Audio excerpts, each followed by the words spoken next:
Florian Bellumeur est le cabinet d'assurance idéal pour une école d'arts martiaux ou tout type d'entreprise. S'appuyant sur plusieurs années d'expérience, leur équipe est sensible aux besoins des entrepreneurs.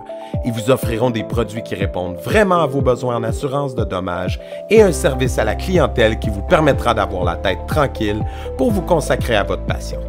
Composez le 1-877-472-0078, mentionnez Guerrier Podcast pour être dirigé vers leur équipe de spécialistes. Les cicatrices nous rappellent d'où on arrive, les combats qu'on doit livrer quand le destin chavire. Guerrier, on fera ce qu'il faut pour la famille. Cœur de lion, œil de tigre, on a la paix dans la mire. The battles are never ending, I know, but we will get up and get on with the fight. And we'll do whatever for what is right. Just put your trust in us, in us. Cette semaine, entretien avec un guerrier, on reçoit Sébastien Poirier pour la deuxième fois au podcast. On a déjà reçu plusieurs gars de ta gang, de l'école Black Flag, l'école de Cali, qui est située à Montréal. Vous faites tout plein d'affaires, touchez à tout plein de choses et récemment, rajouté une nouvelle corde à ton arc. Donc, on en parlait hors d'onde. C'est une formation qui concerne l'usage de la force ou les gens qui sont en situation de l'utiliser, c'est eux que ça vise, c'est ce que je comprends bien. Donc, explique-moi d'où ça t'est venu, c'est quoi le lien avec toi, parle-nous là-dessus. Oui, good. Donc, la formation s'appelle TRICOM. C'est une formation que j'étais déjà instructeur en TRICOM. Je te dirais, ça fait peut-être 2 ans déjà que je suis instructeur, mais la formation était, ça a été inventé par Jared Ruwangi, qui est la personne qui s'occupe de PTTA, je dirais mondial. C'est son organisation à lui. C'est l'équivalent un peu d'une ceinture noire 9e dan pour toi en karaté. Donc, c'est un petit peu la même chose. C'est ce que nous, on appelle un Tuon. Donc, on fonctionne avec des rangs, pas avec des niveaux, pas avec des ceintures. Donc, son niveau à lui, c'est Tuon. Donc, oui, c'est ça. Ça a été inventé par lui. Jared, c'est un SWAT. Puis, il était mandaté par la police de Salt Lake City, il vient de Salt Lake City, pour faire un combatif qui était un petit peu plus moderne, je dirais. Beaucoup d'attaques au couteau. On dirait que c'est une nouvelle mode depuis une couple d'années, t'en as beaucoup en Europe. Donc, le système a été fait en conséquent, des armes blanches, entre autres, mais beaucoup d'armes à feu aussi, moi, je touche pas à ça partie-là. Moi, ce que je touche, c'est armes à feu, c'est couteau, main nue, clinch, bâton, karambit, etc., le etc. couteau, Le petit couteau qu'on voit dans les films à cette heure, là, qui est super à mode, là. Bon. Ouais. Ça. Donc, c'est ça, c'est un système qui a été bâti, je te dirais, alentour du Cali. L'art principal, c'est le Cali, mais il a été rajouté beaucoup de luttes, jiu-jitsu brésilien, Muay Thai. Donc, le système était, Jared, ce qu'il a fait, était conscient de ce que tout le monde, les jeunes, en quoi qu'ils s'entraînent maintenant, c'est beaucoup d'MMA. Donc, si tu veux être capable de compétitionner un peu avec des gars qui traînent dans ce genre d'arts martiaux-là, faut que tu t'amies avec l'ennemi, finalement. Donc, Jared est allé chercher de la lutte parce que, ça fonctionne, on le voit dans l'UFC. Il est allé chercher du Muay Thai, ça fonctionne, on le voit dans l'UFC. Puis, il a rajouté la composite arme qui vient du Cali. Qui inclut aussi beaucoup je dirais des locks. Mais les locks, c'est différent. On va pas les employer debout. En général, on les emploie au sol. Donc, c'est une technique qui est beaucoup plus axée sur le clinch. On essaie de limiter les frappes le plus possible. Ce qu'on veut faire, c'est limiter la mobilité de la personne. Vu que, la personne a peut-être une seringue, peut-être un couteau. Mise en situation, on est dans le métro. Quelqu'un saute sa coche, sort une lame, puis s'il commence à essayer de se lâcher un peu partout, il va probablement accrocher Mémé qui est en arrière, qui faisait son épicerie, que c'est ça, qui elle voulait probablement même pas te mélasser. Donc, ce que j'ai besoin de faire pour arrêter cette personne-là, c'est immobiliser l'arme.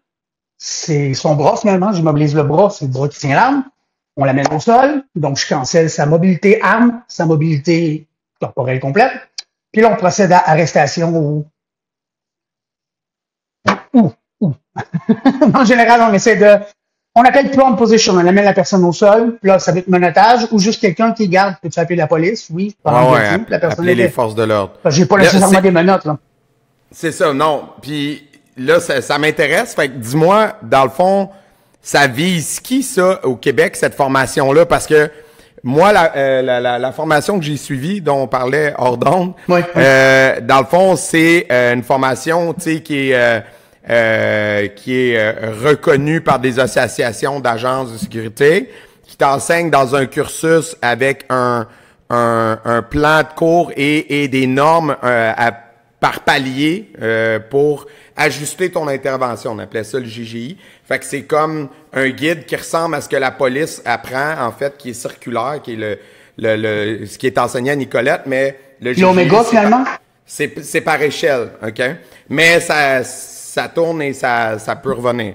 Fait que l'idée, c'est que ça peut constamment changer et ça ne fait pas office de loi, ces guides-là. Ça fait office de référence légale pour, exemple, un expert qui viendrait témoigner en la faveur d'un agent qui s'est servi de la force, que ce soit un policier ou un agent de sécurité. Donc là, ce qui m'intéresse dans votre truc, est-ce que vous visez le grand public en disant on veut que monsieur, madame, tout le monde soit capable de se défendre en utilisant les techniques des forces policières américaines ou ce que tu veux, c'est aller chercher une reconnaissance pour aller être capable de former des agents, justement, de façon reconnue par les forces de l'ordre au Québec? C'est quoi le plan de match avec ça? Je te dirais les trois. OK. Donc, de un, le système de base était modulaire. Donc, moi, j'étais instructeur en certains modules qui fait partie de l'ensemble du TRICOM. Ça, c'était... on visait seulement forces de l'ordre, les militaires, agents d'intervention. Donc, les gens qui travaillaient dans le domaine de law enforcement, la sécurité. Là, ce qui est génial, ce qui est nouveau aussi, il y a un curriculum que Jared a fait, que maintenant, tout est ouvert au public. Donc, on a comme deux différents niveaux. Moi, ce que je vais proposer, ce que je propose de le faire, c'est de continuer avec les formations professionnelles, mais je vais commencer aussi à rentrer, nous, à Montréal, à l'école. Le curriculum, qui est en 4 niveaux, qui inclut les frappes, qui inclut les armes, qui inclut le sol. On a un sol qui est très particulier en jiu-jitsu brésilien sans soumission. Donc, ce qu'on fait, c'est qu'on veut éviter le sol le plus possible. Mais si je me ramasse au sol, on sweep. On sweep, on se relève. On sweep, on se relève. On essaie même pas d'aller chercher la soumission. On veut pas se ramasser à 2 contre 1 si quelqu'un fiche au sol, puis mon adversaire, mon client, un ami. C'est là que ça devient très préventif. C'est là, oui, c'est ça. On a des termes différents. Moi, j'ai les termes anglophones. Bon. Get the fuck out. Ouais, c'est ça. Ouais. Moi, j'ai les termes anglophones, j'ai pas les termes francophones. Ouais. Tout ce qui est loi, ce que tu me disais, j'ai pas, le système est fait en fonction, je te dirais, d'un système législatif américain. Donc, c'est l'adapter, si je vais enseigner je vais enseigner à la police, supposément. Je vais pas, commencer à moi rentrer dans les lois. Je vais laisser les professionnels faire ça. Moi, je vais montrer le système que j'ai. Je vais pas essayer de montrer un bodyguard à faire sa job. Je vais essayer de montrer des compléments qu'il peut lui rajouter à ça. Donc, tout ce qui est législatif, moi, j'y touche pas. Mais le système est fait en conséquent que la personne qui applique va pas se ramasser en dedans, finalement, parce qu'elle est allée un petit peu trop intense. Ouais. Parce que, tu sais, on n'est pas là pour taper chez le client, là, Non, vraiment pas. Puis, si t'as à le faire, c'est parce que t'es rendu en agression physique grave ou en autodéfense. Oui. Donc, mais là, faut pas être conscient, il y a des caméras partout, tout le monde filme, dès qu'il y a une intervention, t'as tout le temps 2-3 chums qui sortent de téléphone. Exact. Faut vivre avec ça aussi. On est dans une nouvelle, on n'est plus dans le même monde qu'il était là, une quinzaine d'années, je te dirais. Là. Beaucoup de choses ont changé. Mais tu vois, une des choses qui m'a le plus frappé, je pense que c'est là que ta formation peut peut-être aller viser des agents, mais qui vont venir la chercher à titre personnel, comme des agents de police. C'est que le fait que les policiers ont de la formation un petit peu en autodéfense à Nicolette, un petit peu à l'école, tu sais, quand ils font leur cours de police, mais vraiment un petit peu là. Fait que techniquement, tu sais, une black belt dans à peu près n'importe quel art martial que je connais a plus de temps d'expérience de combat qu'un policier qui patrouille. Une ceinture verte de judo. Une ceinture orange de judo. Va probablement avoir plus de bagages. Ben oui. Mais un petit peu, c'est normal. C'est pas leur job, tu sais. Non, mais en même temps, l'argument, puis moi, ça a comme closé le débat dans ma tête. J'étais comme, c'est dur à appliquer de le forcer. Parce que, exemple, le SPVM sont 4000 agents. La formation que moi, je vais enseigner, elle dure 2 jours. 2 jours fois 4000, c'est 8000 jours de patrouille. Si tu voudrais que tous les agents de police aient ce 2 jours-là, c'est pas beaucoup. Fait que là, tu fais, OK, fait il y a comme pas le choix qu'ils viennent le chercher par eux-mêmes. Et c'est vraiment pas tout le monde qui le fait. J'ai des étudiants ici à Montréal. C'est exactement ça, je te dirais, là. J'ai des agents d'intervention, j'ai des constables spéciaux qui viennent me voir parce que le training, pas qu'il n'est pas adéquat, c'est que c'est pas assez. Non, c'est pas suffisant. T'as le jeune qui fait du Muay Thai depuis 3 ans, et puis lui, ce qu'il aime, c'est aller se tirailler puis se battre. Ça a besoin de quelque chose qui peut être au niveau, je te dirais. Puis c'est pas évident d'être au niveau quand toi, t'as une job. T'es le monsieur qui a sa famille, t'as tes enfants, t'as ta job, comme on dit, versus le jeune que lui a le temps d'aller s'entraîner 3-4 heures par jour. À bonne chance. Je te dirais, le TRICOM, c'est un petit peu la même chose. Les modules, c'est des modules qui sont faits pour des 2-3 jours. Je rencontre quelqu'un 6 heures, il faut que je donne le plus de bagages possible en 6 heures. Mais ce qui est cool, puis ce qui est bien fait, c'est un petit peu comme quand on parlait du Kali. Le Kali, la manière que le système est fait, on ne doit pas avoir le temps de penser. Tout est un réflexe. Donc, que j'ai un crayon, un couteau ou autre chose, c'est la même, ou le main nue, c'est la même chose. Donc, on a un petit peu cet avantage-là que mon intervention va être la même avec bâton, couteau, main nue. C'est les mêmes techniques qui reviennent. Je vais aller chercher les mêmes positions de lutte, qui est un peu weird. On lutte de l'extérieur au lieu de lutter de l'intérieur. Ce que je veux dire à l'intérieur, c'est qu'ici, bon, si j'essaie d'aller à l'intérieur avec quelqu'un, si la personne a une arme, puis moi aussi j'en ai une, ça va juste finir que les 2 personnes vont finir mortes ou à l'hôpital grave. Là. On essaie de fighter de l'extérieur. Donc si je suis droitier, je dois me tenir ici dans la zone qui est ici. Là, de ce que je comprends, dans le fond, la formation est basée sur l'expérience policière américaine, dans le fond. Et basé aussi sur le Kali comme art martial en tant que tel. Puis c'est drôle parce que justement, tu sais, dans la formation que moi j'ai suivie récemment, je disais justement à mes collègues comme hey, vous devriez aller faire du Kali si vous envisagez de peut-être prendre la formation de bâton télescopique. Tu sais, si vous êtes meilleur avec un stick, l'usage est pas tout à fait pareil, mais il y a quand même des concepts de déplacement dans l'espace puis d'utilisation de l'arme qui vont vous être utiles, c'est assuré. Puis je te dirais c'est plus les déplacements que l'utilisation de l'arme.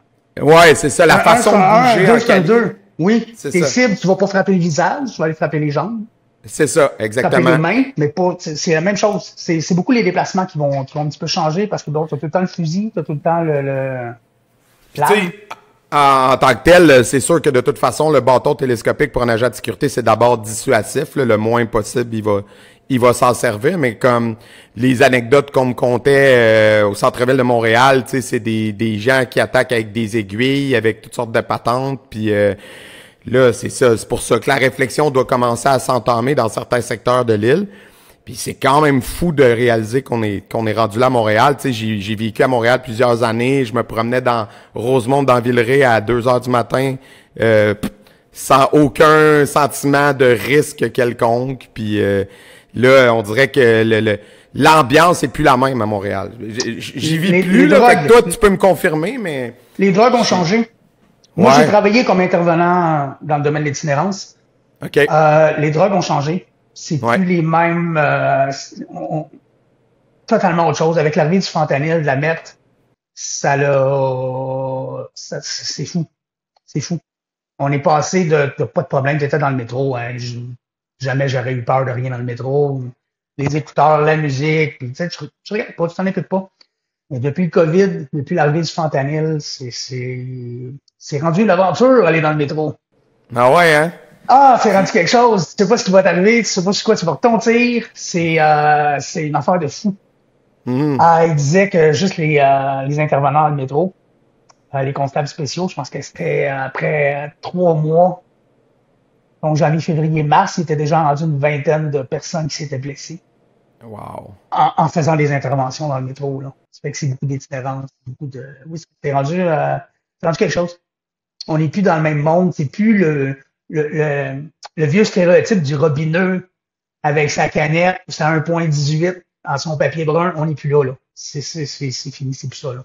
Ben, je vais citer un de mes films préférés, là. Tu sais, à la fin de Batman Begins, ils demandent qu'est-ce qui va arriver si toi tu me portes du Kevlar, eux vont prendre des balles perforantes, puis ça va augmenter, puis ça va augmenter. C'est comme ça. Puis, tu sais, même dans le travail de contrôle de foule des forces policières, maintenant, les manifestants, on trouve des nouvelles astuces, ils vont utiliser les bannières, les piquettes de bannières comme armes, ils vont utiliser... ça, il y en a toujours eu, hein? Ouais, mais... En anglais, Cookbook, là, c'est un vieux livre des années 70. Il montrait aux gens comment faire comment fucker une manifestation, si tu veux, là. Comment faire des bombes homemade, plein de petits trucs comme ça, là, c'est fou.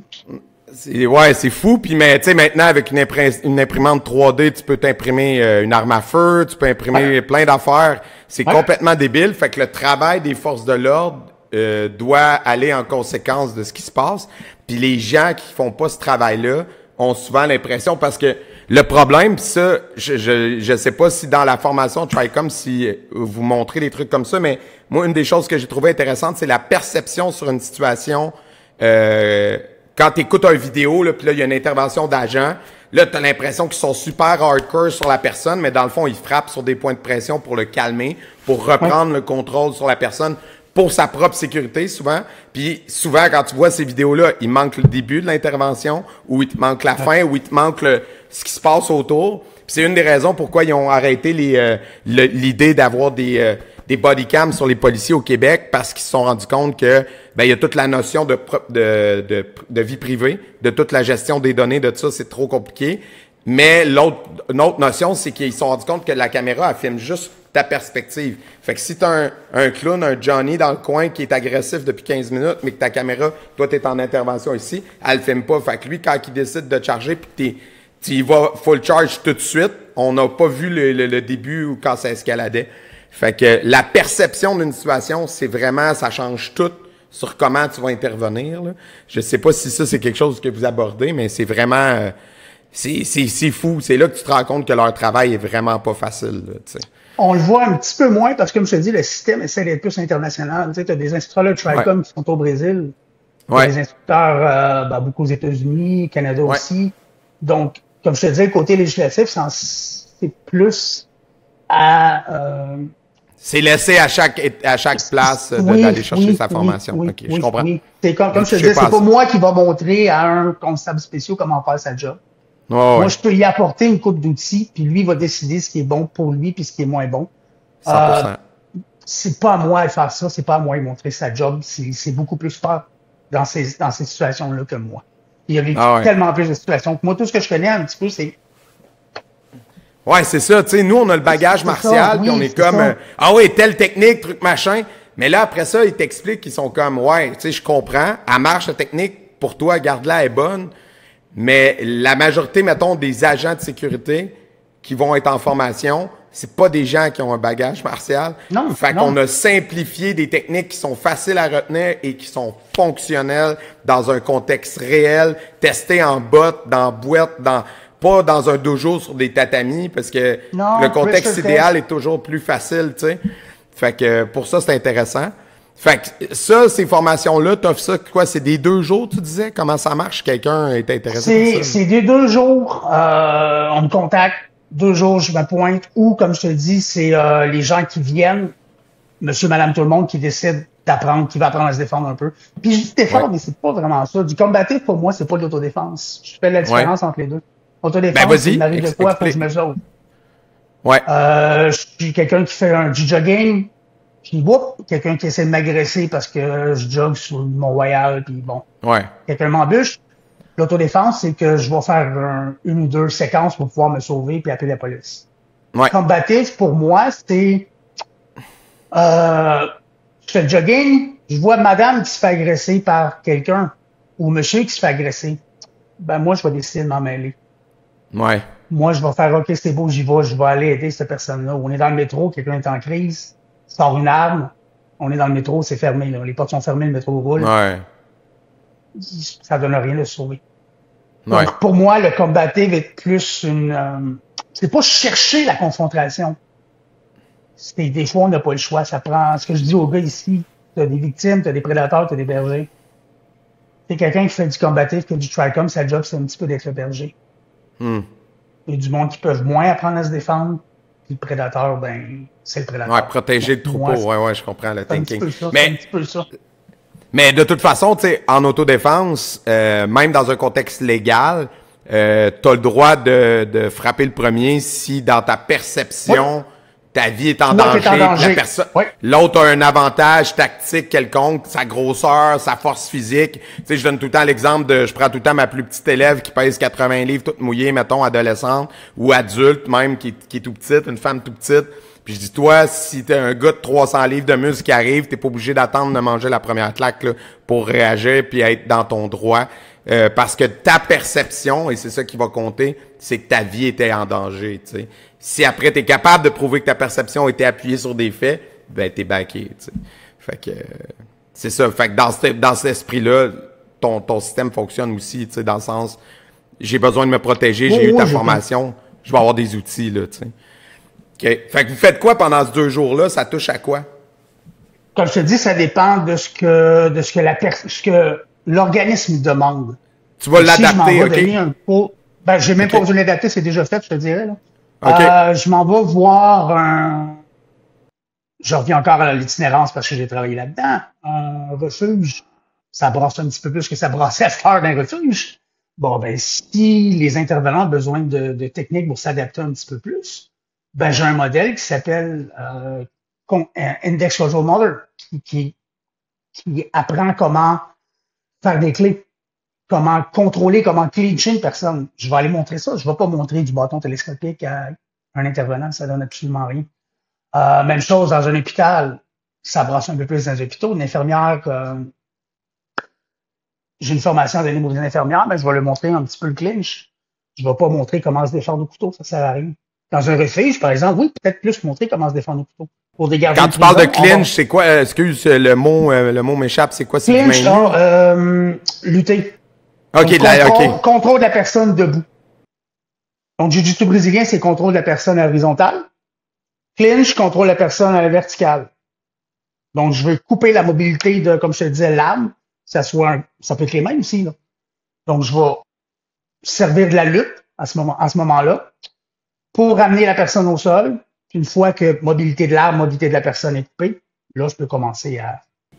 Donc, ouais, là, la formation, t'offres ça à l'école Black Flag Oui. en ce moment. On peut te contacter, puis- parfait. Oui, puis Oui, la vas-y. formation pour, je dirais, civile, Ouais. je commence probablement attendre la fin de l'été. Là. L'été, c'est un petit peu tranquille. Là. OK. Fait que ça, je vais commencer à avoir vraiment la classe à partir, je dirais, septembre. Là. Je vais avoir une classe OK. série qui va rouler pour Monsieur Malade tout le monde.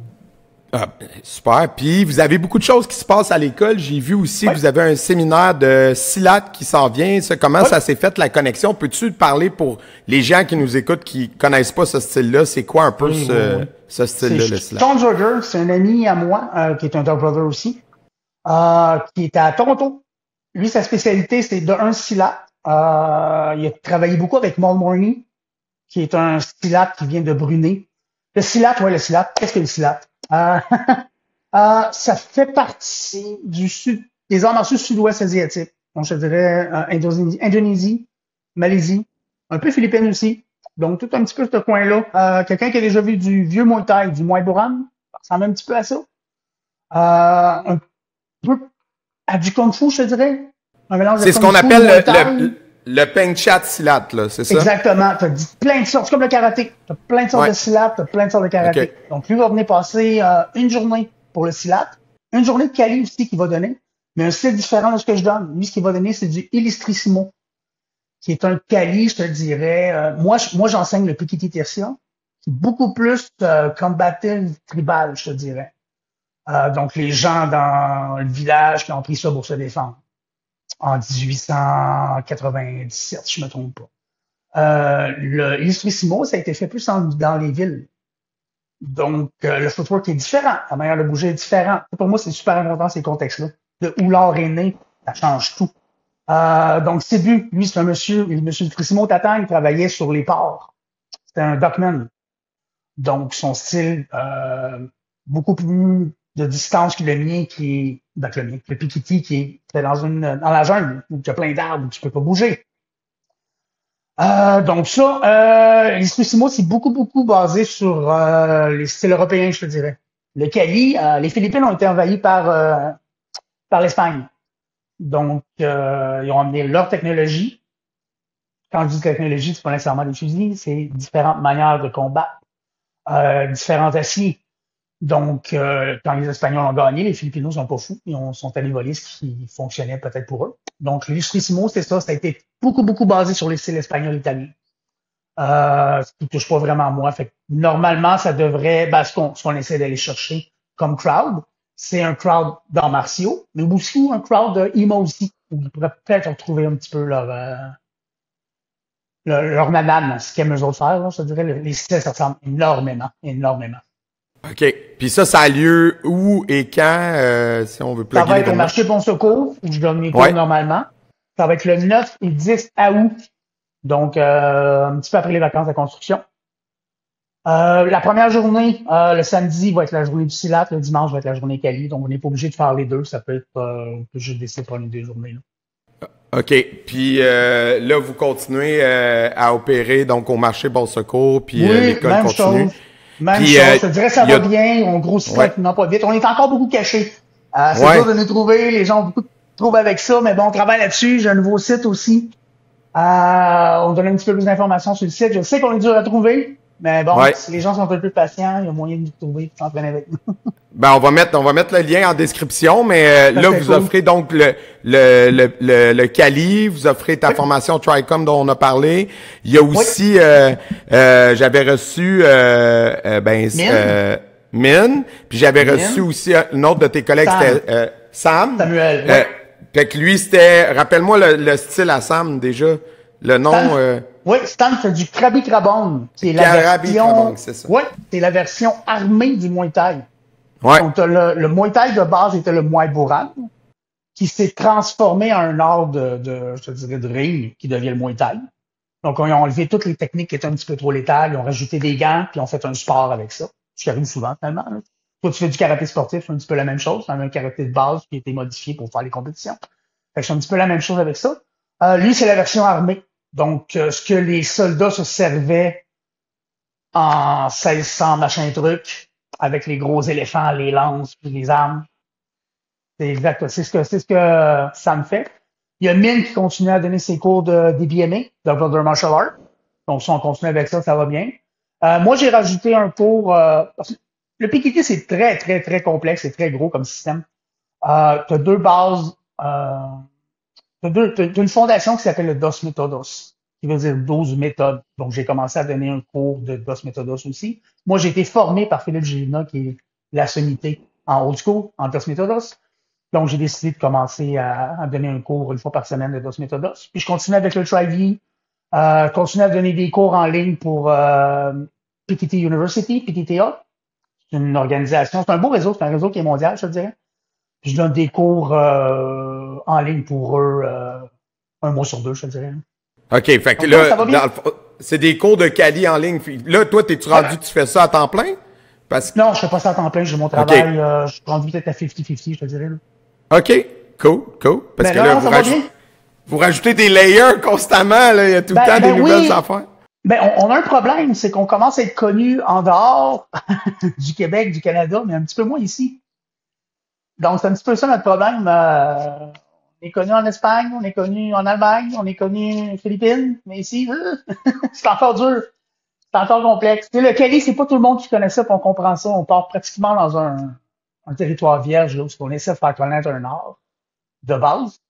Puis après, essayer je veux pas dire le vendre, c'est pas ça le bon terme, mais de le présenter. Le démocratiser, là, c'est ça. Ouais. Mais pourtant, c'est tellement quelque chose, c'est tellement un style qui est très instinctif, qui est moins dans les dogmes, c'est très fluide comme c'est facile pour quelqu'un qui veut faire des arts martiaux, c'est facile d'accès entre guillemets. Je dis pas ça pour être réducteur, mais dans le sens que c'est pas très codifié, tu sais, ça bouge très instinctivement. En tout cas, c'est mon feeling. Ça, Moi, ça c'est ce dépend, que j'aime. ça dépend oui, ça dépend de la manière que tu le vois.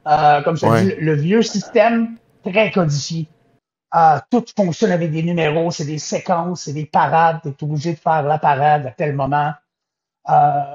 Force le body mécanique. On apprend en faisant la répétition. Le Tri-V, beaucoup plus en flow, comme tu dis. Une fois que tu as les concepts de base, tu peux partir à droite et à gauche. Le DOS Methodos, c'est très comme le karaté, comme le kung-fu. Tu as des formes, il faut que tu suives tes formes. T'en arrives au même résultat à la fin, je te dirais. Tri-V peut-être un peu plus rapide.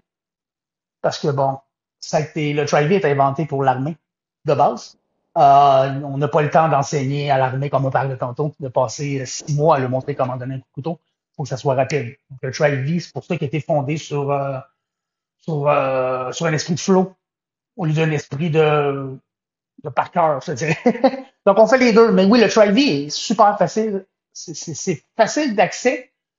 On peut facilement toucher à différentes armes en survol, mais si on décide d'aller en profondeur, beaucoup de matériel. Beaucoup. Mais non, on travaille fort, on essaye.